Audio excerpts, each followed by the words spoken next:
সবাইকে শুভ সকাল। চলে আসলাম আরেকটি নতুন জীবনমুখী ব্লগ নিয়ে। আজকে এমন একটি গল্প বলবো যাতে আপনাদের জীবনটা পরিপূর্ণ পরিবর্তন হয়ে যেতে পারে। তো আজকের এই গল্পটা আসলে ব্রাজিলের একজন বিশ্ববিখ্যাত লেখক মিস্টার পাওলো কোয়েলহো তার জনপ্রিয় একটি বই দ্য আলকেমিস্ট থেকে।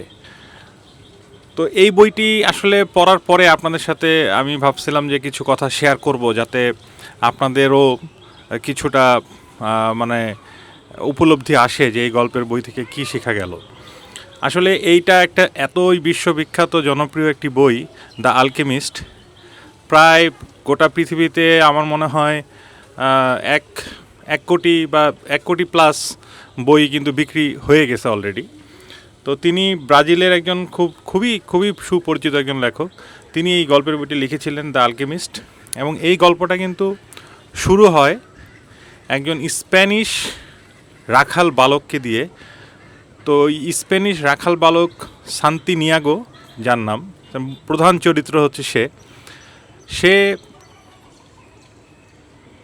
একজন পেশায় একজন রাখাল এবং ছিন্নমূল মানুষের মতো জীবনযাপন করে। তো সে স্পেনের একটি গির্জার পাশে একটি বড় গাছ ছিল, সেই গাছের নিচে সে প্রতিদিন রাত্রি যাপন করত, সারাদিন কাজ করে এসে। তো মূল বিষয়টা হলো, সে প্রতি রাতেই একটি সেম স্বপ্ন সবসময় দেখত এবং সকালবেলা উঠে ঘুম ভেঙে যেত। স্বপ্নটা ছিল মিশরের এক পিরামিডের দিকে সে দেখত, স্বপ্নের মধ্যে সে গুপ্তধন খুঁজে বেড়াচ্ছে এবং প্রচুর গুপ্তধন এই মিশরের পিরামিডের নিচে লুকিয়ে রয়েছে। এবং এরপরেই তার স্বপ্নটা ভেঙে যেত। তো সে ঘুম থেকে উঠে একদিন চিন্তা করলো যে প্রতিদিন আমি একই স্বপ্ন দেখি, তাহলে আমার কারো কাছে যেতে হবে, এই স্বপ্নের অর্থটা কী। তো সে একজন রহস্যময় একজন বৃদ্ধার কাছে গেল, স্পেনি, তার পাশের গ্রামে, এবং তাকে গিয়ে তার পুরা স্বপ্নটা সে বলল। তো বৃদ্ধা তাকে বলল যে, দেখো বাবা, মানুষের জীবনের প্রধান অর্থই হচ্ছে বা প্রধান কাজই হচ্ছে তার স্বপ্নকে অনুসরণ করা। তো সেই স্বপ্নকে অনুসরণ করতে হবে। তো সে চিন্তা করলো যে আমি থাকি স্পেনে, আমাকে যেতে হবে মিশরে, সেই টাকা পয়সাও আমার কাছে নেই, আমি কিভাবে যাব। তো সে তার যে যতগুলো ভেড়া ছিল, যেসব দিয়ে সে চলাফেরা করতো, জীবন ধারণ করতো, সেই ভেড়াগুলো বিক্রি করে দিল। দিয়ে সে চিন্তা করলো যে সে মিশরে যাবে এবং সে যাত্রা কিন্তু শুরু করলো।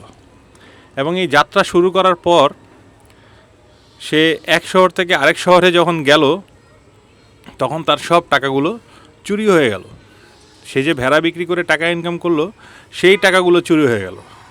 এইখানে একটা মূল টুইস্ট আছে কি, মানুষ যখনই কিছু করতে চায়, যখনই নতুন কিছু শুরু করতে যায়, তখন কিন্তু হোঁচট খায়। তো এইখানে কিন্তু অনেক মানুষ হাল ছেড়ে দেয়, কিন্তু সান্তিনিয়াগো সে কিন্তু হাল ছেড়ে দিল না। সে চিন্তা করলো, না, আমার এই স্বপ্নকে আমি অনুসরণ করব, আমি মিশরে পিরামিডে যাবই যাব। তো সে কিন্তু আস্তে আস্তে আস্তে আস্তে একটা নতুন দোকানে কাজ নিল।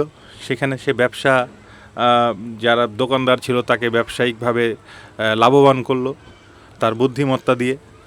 এরপরে কিন্তু আমরা এই গল্পের বই থেকে দেখি যে সে মিশরের পিরামিডের দিকে একটা কাফেলার সাথে সে যে দোকানে চাকরি বাকরি করলো, সেই টাকা দিয়ে সে কাফেলার সাথে রওনা হলো। এবং সেইখানেই তার সাথে একজন আলকেমিস্টের দেখা হলো। আলকেমিস্ট বলতে হচ্ছে পথ প্রদর্শক বলা যায়। সেই আলকেমিস্ট একজন ব্রিটিশ ছিল। সে তাকে শিক্ষা দিল যে সফলতা আসে ভয়কে জয় করার পরেই। যখনই তুমি ভয়কে জয় করতে পারবে, তখনই তুমি সফলতা পাবে। এইসব ইন্সপায়ার্ড হলো তার মরুভূমির পথে, সে অনেক ইন্সপায়ার্ড হলো এবং সে চিন্তা করলো যে হ্যাঁ, আমাকে যেতেই হবে। এবং তার প্রবল ইচ্ছা যে তার স্বপ্নকে সে পূরণ করবে। সে কিন্তু একটা সময় সে অনেক কষ্টে, অনেক তিতিক্ষার পরে, সে দুঃখ কষ্টের পরে সে কিন্তু মিশরের পিরামিডের কাছে এসে পৌঁছালো। এবং সেই রাতেই তাকে এক ডাকাত দল তার উপর আক্রমণ করলো, মারধর করলো, অত্যাচার করলো, কারণ সে ডাকাতের কবলে পড়ে গিয়েছিল। তো পরবর্তীতে সে শুনতে পেল ডাকাতের সর্দারের কাছে যে ডাকাতের সর্দার বলতেছিল গির্জার তার যে গ্রাম শান্তিনিয়াগর যে গ্রাম, সেই গ্রামের যে একটা গির্জা আছে যেখানে সে থাকে, সেই গাছের নিচেই বিশাল গুপ্তধন লুকায় আছে। তখন সে বুঝলো যে আরে আমার তো সেই থেকে আমি যখন যাত্রা শুরু করেছিলাম প্রথমে, তাহলে সেইখানেই গুপ্তধন রয়েছে। অযথাই আমি এত কষ্ট করে এত হাজার মাইল পাড়ি দিয়ে আমি এখানে আসলাম, না আমাকে আবার ফিরে যেতে হবে। এবং সে আবার ফিরে গেল এবং সেখানে যায় গুপ্তধন, সে যেখানে বসবাস করত, রাত্রি যাপন করত, সেই গাছের নিচেই, গির্জার নিচেই কিন্তু গুপ্তধন লুকায় ছিল। তো এইটা থেকে আমাদের শিক্ষা, এই গল্পটা, এই বিশ্ববিখ্যাত এই গল্পটা থেকে শিক্ষা হচ্ছে আমাদের এটাই যে মানুষ সুখ খোঁজার জন্য বা সম্পদ আহরণ করার জন্য বিদেশ পাড়ি দেয়, দেশ থেকে দেশান্তরে চলে যায়, বহু পথ পাড়ি দেয়, কিন্তু আসলে সম্পদ, আসল যে মানে মূল্য ধন নিজের বাসাতেই যে লুকায় থাকে, সেটা কিন্তু মানুষ বুঝতে পারে না। মানুষ সুখ কেনার জন্য দেশ বিদেশ, মানে ঘরের বাইরে যত দূর যাওয়া যায় সুখ কেনার জন্য চলে যায়, কিন্তু আসল সুখ যে আপনার ঘরের ভিতরেই লুকিয়ে রয়েছে, সেটা কিন্তু মানুষ আর খুঁজে না। তো এই হলো মূল বিষয়।